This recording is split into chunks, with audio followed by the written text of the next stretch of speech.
Welcome to Covert with Narcissist 101. I'm Kate. Thank you for joining me. And if you haven't subscribed, please do. Also, don't forget to like and share as well, guys. And thank you so much for subscribing, guys. Today's topic, guys, is trying to co-parent girls, in quote, co-parenting girls with a covert narcissist, male or female. I'm sure you guys have run into like an adult that have, every now and then mention something that was said to them that, they still kind of, believe up to today when they were kids. You could have at least run into one. When you're trying to co-parent with these people, male or female, first of all, automatically you know that whatever it is that the other parent feels for you will transfer to the kids. So a girl that you're trying to co-parent your daughter with you have a girl with a covert narcissist. For a guy, they will transfer whatever it is they feel for you, as their ex, onto the girl. So that's something that you would expect. Whatever mom did wrong, that's exactly what they're gonna visit on the daughter that you guys are sharing together. So whatever it is they want to tell you that they can't tell you anymore, maybe they're telling you before while you're together, they can't tell you anymore. So they're gonna visit that anger on the girl. So they'll attack the little girl of how they look, how they talk.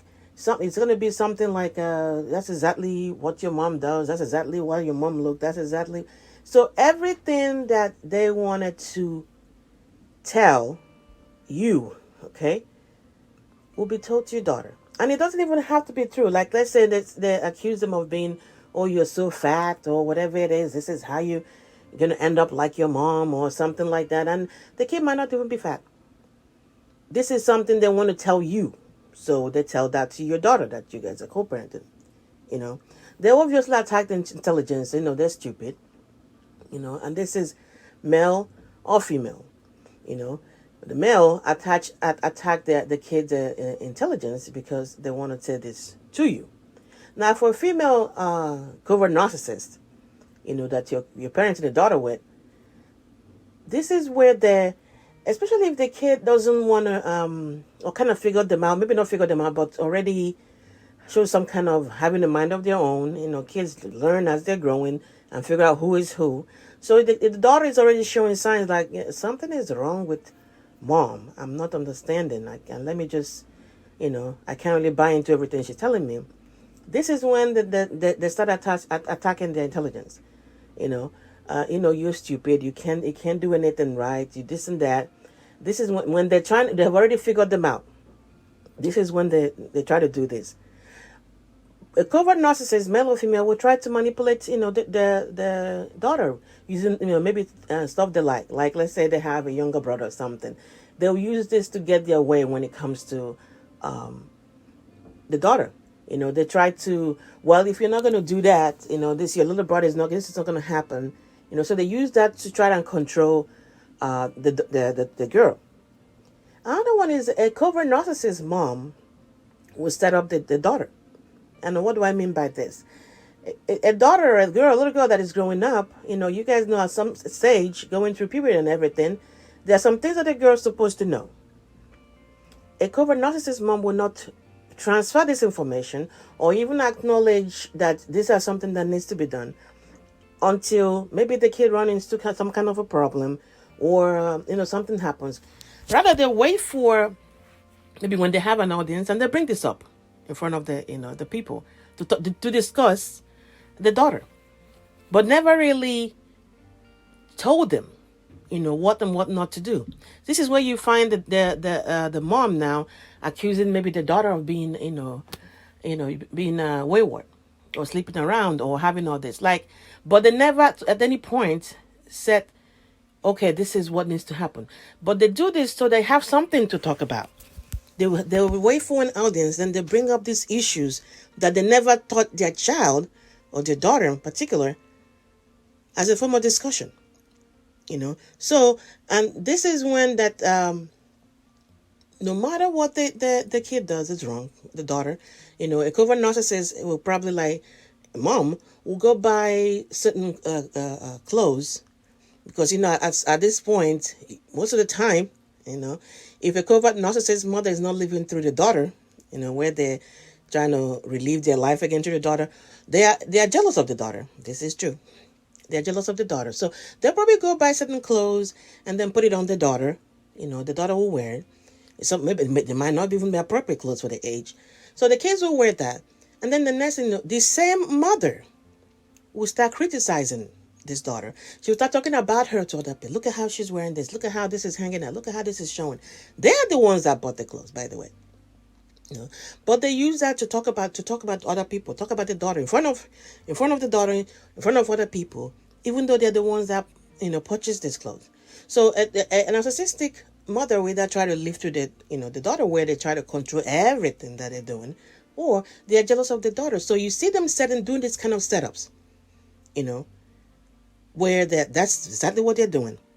They might be try to sexualize them in certain ways. Like I said, with clothing, or even a covert narcissist father will probably make inappropriate comments or jokes, about the daughter, either how she look or how she's growing up, or all of that, will be inappropriate comments that was made towards the daughter. So definitely the self-esteem is attacked here. The sense of self-worth is attacked here. Like I said, a covert narcissist mother is that they are living to the child, to the daughter, or they are criticizing, or they are being jealous of them, to the point that they set them up. So covert narcissist, resident girls with covert narcissist mom or dad will definitely result in one thing. That you have to, on your own side, have to reinforce the positivity in how the kids look, because they will attack them. They will come after you, but they're going to use the kids, as we know they do that all the time. But this time around, everything that they cannot say to you will be said to the daughter. Everything that they cannot say to you, say to the daughter.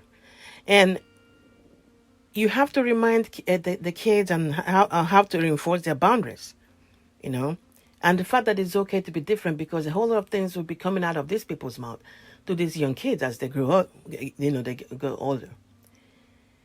And I have to monitor, modes of communication between them, like emails or stuff like this. They might be sending, or maybe if you block them on the phone, they can't really call the kids privately or whatever. But, stuff like email, like I found out, covert narcissist sends emails to my son through the school email. You have to make sure that you keep an eye on how they are talking to the kids. Because if they can't get to them directly to tell them stuff in front of them, that they're definitely going to send some kind of messages. So you got to keep track of it. It's exhausting, but guys, that's the hand, obviously, unfortunately we're dealt with. So you can keep track of when they're saying things that they're not supposed to say to the kids, that eventually the kids is going to internalize, because you want to catch that on time, at least try to, reinforce in a positive kind of thought process before the kids shut down and they start internalizing all this stuff. And then they shut down on you, and then they don't, tell you what's going on. But guys, trying to co-parent girls with the covert narcissists, these are some of the stuff that you should expect. You should know that it's going to come to. They will try it. That's for sure. If nothing else, just to get at you. All right, guys, get a hold of your mind, and if there's a fall into place.